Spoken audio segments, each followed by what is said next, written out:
बड़ी खबर आपको दे दे, भारत के लिए ही नहीं बल्कि पूरी दुनिया के लिए ये सबसे बड़ी राहत की खबर है। 108 दिन के खून खराबे के बाद ईरान और अमेरिकी परमानेंट युद्ध विराम के लिए ईरानी और अमेरिकी राजी हो गए हैं।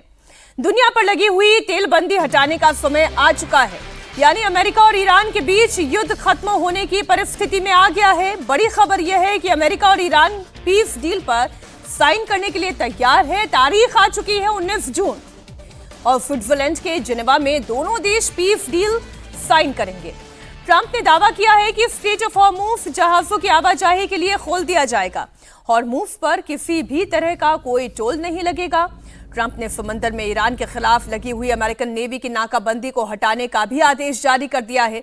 हॉर्मुज स्ट्रेट से समुद्री माइंस को हटाने का काम शुरू किया जाएगा। ट्रंप के इस दावे पर ईरान ने कहा, ट्रंप ने ईरान की कौन कौन सी शर्तें मान ली और आखिरी मौके पर ईरान को ट्रंप ने कैसे और क्या कंसेशन दिए हैं, ये तमाम सवाल हैं। आज इन्हीं का जवाब आपको मिलेगा। लेकिन इससे इंपॉर्टेंट बात यह है कि इस डील से इजरायली पीएम नेतन्याहू क्या खुश है, क्योंकि ईरान की जो शर्त है उसमें सबसे पहले नंबर पर लेबनान है। 24 घंटे पहले इजरायल ने बैरूत में एक बार फिर से बमबारी कर दी। ऐसे में क्या ट्रंप नेतन्याहू को मना पाएंगे? क्या लेबनान से इजरायली फौज हटेगी? तो इजरायल के हिस्से पर हम बात करें उससे पहले पीस डील की जो 14 मुख्य शर्तें हैं वो मैं आपको बता देती हूं। इसमें कितनी ईरान के पक्ष में है, कितनी अमेरिका के फेवर में है, अमेरिका कितना झुका, ईरान कितना पीछे हटा, वो आप समझ लें। तो पहली शर्त तो यह है कि लेबनान समेत सभी फ्रंट पर परमानेंट युद्ध का खात्मा हो। ईरान ने इसे माना है। डील की शर्तों के मुताबिक अमेरिका ईरान के इंटरनल मैटर्स में दखल नहीं देगा। 30 दिन के अंदर अंदर अमेरिका की समुद्री नाकाबंदी हटेगी। ईरान के आसपास के इलाके से अमेरिकी सेना भी हटेगी और 30 दिन के अंदर ईरान हॉर्मुज स्ट्रेट खोलेगा। पर एक छोटा ट्विस्ट इसमें यह है कि ईरान ये कह रहा है कि वो अपने तय नियमों के हिसाब से ही हॉर्मुज चलाएगा। ईरान के तेल, पेट्रोकेमिकल प्रोडक्ट्स पर लगे हुए सैंक्शन हटेंगे। बातचीत के दौरान अमेरिका और उसके सहयोगी देश ईरान के पुनर्निर्माण के लिए $300 अरब का निवेश का ब्यौरा भी पेश करेगा। ईरान ने भरोसा दिया है कि वो एनपीटी यानी कि नॉन प्रोलिफरेशन ट्रीटी के तहत परमाणु हथियार नहीं बनाएगा। इसके साथ ही बातचीत के बीच ना अमेरिका इलाके में सैन्य ताकत बढ़ाएगा, ना ही कोई सैंक्शन लगाएगा। डील का एक और इंपॉर्टेंट पॉइंट है, ईरान की $24 अरब फ्री संपत्ति रिलीज की जाएगी। इसमें $12 अरब बातचीत शुरू होने से पहले रिलीज होगी। परमाणु मुद्दे पर अंतिम समझौते और सभी सैंक्शन हटाने के लिए 60 दिन की बातचीत होगी और समझौते के पालन और लागू करने के लिए बाकायदा निगरानी के लिए एक सुपरवाइजरी तंत्र भी बनाया जाएगा। यूएनएससी इस प्रस्ताव के जो अंतिम मसौदा है उस पर भी अपनी मंजूरी देगा। आखिरकार चलिए यूएनएससी का भी नाम आया, चर्चा को शुरू करते हैं। और जितने भी पॉइंटर्स है वो लगातार आप इंडिया टीवी की स्क्रीन पर देख रहे हैं, वो जो 14 अहम बिंदु हैं। पहला सवाल तो यही है प्रोफेसर साहब कि जितनी चर्चा हुई, जितना नुकसान हुआ, नुकसान का भी एक बड़ी लिस्ट में लेकर बैठी हुई हूं। पहले ये जो 14 पॉइंट की डील का मसौदा तैयार हुआ है, अमेरिका का पलड़ा भारी है या ईरान का पलड़ा भारी है? देखिए, ये मीनाक्षी बहुत बड़ा प्रश्न आप पूछ रही हैं कि किसका पलड़ा भारी है।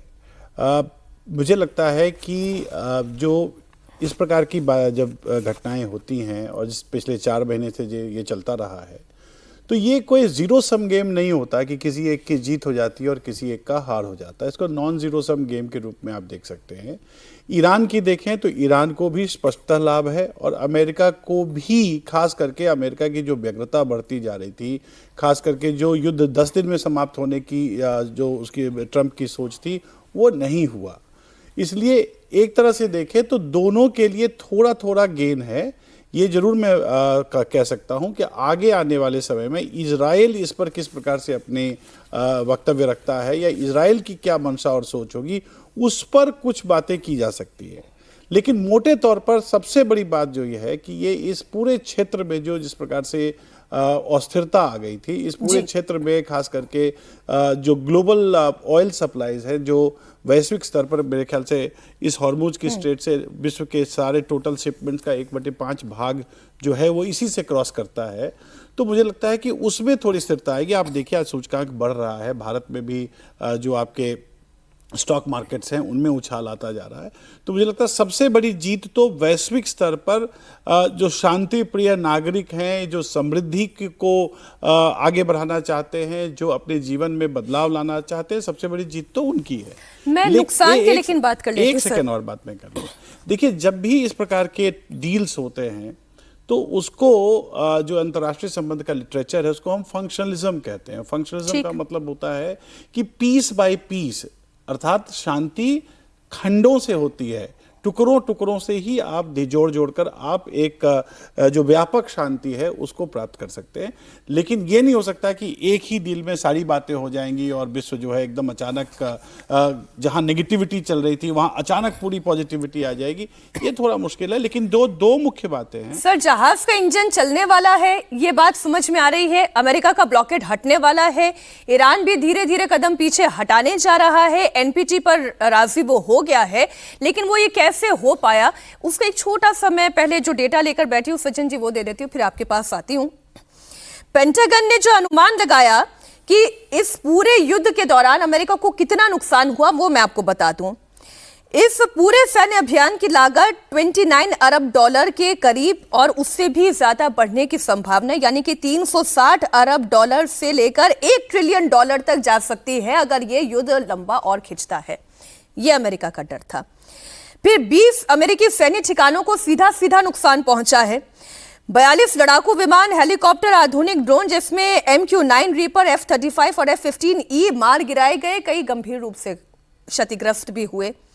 सैन्य जो हताहत हुए हैं, 413 से अधिक सैनिक घायल हुए हैं। 13 अमेरिकी सैनिकों की तो मौत ही हो गई, जिसकी पुष्टि करने में अमेरिका भी घबरा रहा था, कतरा रहा था। ये अमेरिका का लॉस है जो अभी मैंने दर्शकों के सामने रखा।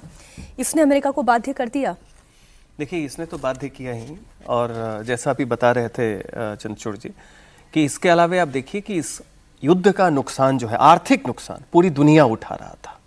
20% आपका जो सप्लाई चेन है ऑयल का वो बाधित था। उसके अलावा आप देखिए कि रोज तकरीबन 25 बिलियन डॉलर जो है यूएस का खर्च हो रहा था। अभी यहाँ तक नौबत आ गई थी कि उन्होंने कॉन्ट्रैक्ट दिया है अमेरिका ने इंटरनली कि आप सस्ते हाइपरसोनिक मिसाइल बनाए, चूंकि कॉस्ट इतना ज्यादा हो रहा है लेसन लेते हुए। ईरान की हालत तो देखिए, ईरान तो तबाह हो गया है। अभी उनके पास ये भी आ गई थी कि सबसे बड़ा संकट जो ईरान को होने वाला था वो पीने के पानी का होने वाला था। इस बार मानसून भी बहुत खराब हो, तो ईरान भी अंदर से ये था। उसके साथ यूएस की बेबसी और व्याकुलता क्या थी? ट्रंप, उनका जन्मदिन आने वाला है। यूएस के इंडिपेंडेंस का 250वां साल होने वाला है, 1776 से 2026। उसके अलावा अभी वहां पे फीफा वर्ल्ड कप चल रहा है। तो सारे ऑप्टिक्स जिस तरीके के हैं उसमें ईरान वॉर में अगर डील नहीं होती तो इसका ये आउटकम अगर नहीं हो तो ये बहुत ही निगेटिव होता है, क्योंकि डोमेस्टिक पॉलिटिक्स भी थी। ईरान की तो अपनी लाचारी है, लेकिन ओवरऑल अगर आप देखें तो लड़ाई शुरू कहां से हुई थी? जब अमेरिका और इजरायल ने मिलकर फरवरी में अटैक किया, उस समय ऑलरेडी एक बातचीत चल रही थी और उसकी शर्तें लगभग वही थी जो अभी ट्रंप डिमांड कर रहे हैं। और ईरान तो पहले से एनपीटी का सिग्नेटरी है। आईएईए का सर्वेक्षण वहां पहले से चल रहा है। मैं इसलिए जानना चाहती बदलाव क्या हुआ, क्योंकि ईरान तो एग्जैक्टली वहीं पर खड़ा हुआ है। नहीं हुआ। देखिए, तो अमेरिका ने जहां से शुरू किया था वो एग्जैक्टली वहीं पर आकर ऐसा लग रहा है कि उसने अपनी ताकत को एसेस किया। बुरी स्थिति में आप इजरायल के साथ मिलकर अटैक कर रहे हैं, इजरायल के लीड में आप अटैक कर रहे हैं। आज आपने वर्चुअली इजरायल को अबेंडन किया है क्योंकि आपको ये डील चाहिए, क्योंकि इजरायल के लाने से डील जो है वो डील ब्रेकर रहेगा। लेबनान पे अटैक नहीं करना, ये सारा कुछ, और इजरायल को कोई बाध्य कर सकता है तो अमेरिका ही थोड़ा बहुत कर सकता है। लेकिन अंतिम क्षण तक प्रधानमंत्री नेतन्याहू, चूंकि उनका अपना अंदर भी डोमेस्टिक कंपल्शन है, लोकप्रियता की बात है, उन्होंने कोशिश की बेरूत पे अटैक करके, जिसको प्रेसिडेंट ट्रंप ने अपने ट्रुथ सोशल पे कंडेम किया, सब कुछ किया। तो कुल मिला के देखिए, ये डेड एंड वॉर था। इससे निकलने के लिए दोनों पक्ष और पूरी दुनिया व्याकुल थे और सब लोग चाह रहे हैं कि ये हो जाए। इजरायली मीडिया के हवाले से खबर है, वो दे दे दर्शकों को। ईरान और अमेरिका के बीच लेबनान क्लॉज से नेतन्याहू खुश नहीं है। नेतन्याहू ने लेबनानी कब्जे वाले इलाके से अपनी फौज हटाने से मना कर दिया है। नेतन्याहू ने यह बात ट्रंप को भी बता दी है। नेतन्याहू की नाराजगी की दूसरी वजह यह भी है कि ईरान और अमेरिका के डील में ईरान का बैलिस्टिक मिसाइल प्रोग्राम पर लगाम लगाने और उसके प्रॉक्सी गुट को मदद न देने की बात भी शामिल नहीं है। अब ये जो नेतन्याहू कह रहे हैं वो समझने की जरूरत है। कल भी इजरायली सेना ने बेरूत पर हमला किया था। बेरूत पर हमले के बाद ईरान ने बीती रात इजराइल पर बड़े अटैक की तैयारी कर ली थी, लेकिन आखिरी समय में ट्रंप ने किसी तरह ईरान को रोका। खबर तो यह भी है कि इजराइल पर ईरान को हमला करने से रोकने के लिए ट्रंप ने डील में कई कंसेशंस भी किए। ट्रंप ने सोशल मीडिया पर पोस्ट करके बेरूत पर इजरायली अटैक की निंदा भी की। अब डोनाल्ड ट्रंप निंदा कर सकते हैं, उसका पोस्ट दुनिया देख सकती है, लेकिन क्या इजराइल ने इसके बाद लेबनान पर अटैक करना बंद कर दिया? इजराइल पहले से ये कह रहा था कि ये डील प्रोफेसर साहब अमेरिका और ईरान के बीच में हो रही है, इजराइल इसमें पार्टी नहीं है। लेकिन ये जंग भी शुरू इसलिए हुई, इजराइल के कांधे पर रखकर बंदूक अमेरिका ने दागी है ईरान पर। ये हमेशा होता रहा है। मैं कोई नई बात आपको एक और उदाहरण दे दूं कि एक समय था जब अमेरिका और सोवियत संघ के बीच में शीत युद्ध चल रहा था, तो उस समय क्यूबा इसी तरह से बीच में फंसा था और उस समय क्यूबा सोवियत संघ की तरफ से एक राज्य के रूप में यूज किया गया था। और जैसे ही वो युद्ध खत्म हुआ और जैसे ही वो डील हुई, सोवियत संघ ने भी उसको डिसर्ट कर दिया और अमेरिका के साथ उसको आना पड़ा।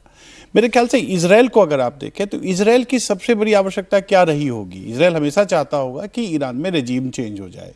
इजराइल हमेशा चाहेगा कि ईरान में और खासकर के ईरान में जो इस्लामिक कट्टरवादी हैं उनका वहाँ से खात्मा हो जाए। इजराइल हमेशा चाहेगा कि वहाँ हिजबुल्लाह का जो प्रभाव है या हिजबुल्लाह की जो फंडिंग है वो बंद हो जाए। क्या वो हुआ? मेरे ख्याल से अगर इस डील को अभी, हालांकि डील के सारी चीज़ें धीरे धीरे बाहर आएंगी, लेकिन जो अभी प्रमा फेसाई हमारे सामने आ रहा है उस पर यह बिल्कुल चीज़ तय है कि अगर कुछ हुआ तो इस्लाम में जो ईरान में जो इस्लामिक कट्टरवादी हैं उनकी जो सत्ता है उसको करीब करीब वैधानिकता मिल गई और मजबूती, और वो IRGC को वैधानिकता मिल गई। यही नहीं, हॉर्मूज पर जो खास करके ईरान का अस्पष्ट क्लेम होता था उसको और स्पष्टता मिल गई, क्योंकि अब वो डील है जिसमें उसको ये कहा जा रहा है कि अगर अमेरिका अपने क्वारंटाइन को या अपने नेवल ब्लॉकेड को हटाता है तो उसके बदले में, इसका मतलब कहीं ना कहीं ईरान की वहां उस पर पकड़ है अंतर्राष्ट्रीय राजनीति में, ये बिल्कुल स्थापित कर दी गई। तो मुझे लगता है कि डील से अगर देखा जाए तो अमेरिका को तो जो नुकसान, आर्थिक नुकसान हुआ, जो थोड़ी साख की क्षति हुई होगी, मुझे लगता है कि सबसे ज्यादा नुकसान अगर किसी को हुआ तो इजराइल को हुआ। ईरान की भी क्षति हुई है, ईरान में भी मिसाइल ड्रोन्स खत्म किए गए, ईरान के भी नेवल पावर को टेस्ट किया गया। इसमें कोई इजराइल का जो ये स्टैंड है, नेतन्याहू जो कह रहे हैं, उससे एक बात तो स्पष्ट है कि लेबनान में जहां तक उन्होंने अपना दायरा बढ़ा दिया है वो वहां से अपने कदम पीछे नहीं हटाएंगे। वो एक फेस सेविंग डिवाइस हो सकता है कि भाई चलिए इतना मैं कम से कम, लेकिन अगर वो होता है तो फिर पूरे डील पर इस पर क्या प्रभाव पड़ेगा? क्या अमेरिका अल्टीमेटली अपने फ्रंट लाइन स्टेट को डिसर्ट करने की स्थिति में आएगा? और अगर ऐसा होता है तो फिर अमेरिकी आर्थिक व्यवस्था पर इसका क्या प्रभाव पड़ेगा? बिल्कुल ठीक बात है। एक और बड़ी खबर दे देती हूँ, अमेरिका और ईरान की पीस डील पूरी होते ही इसका असर अब भारत से लेकर पूरी दुनिया के बाजार पर दिख रहा है, जिसका जिक्र अभी आज चर्चा में भी आपने सुना।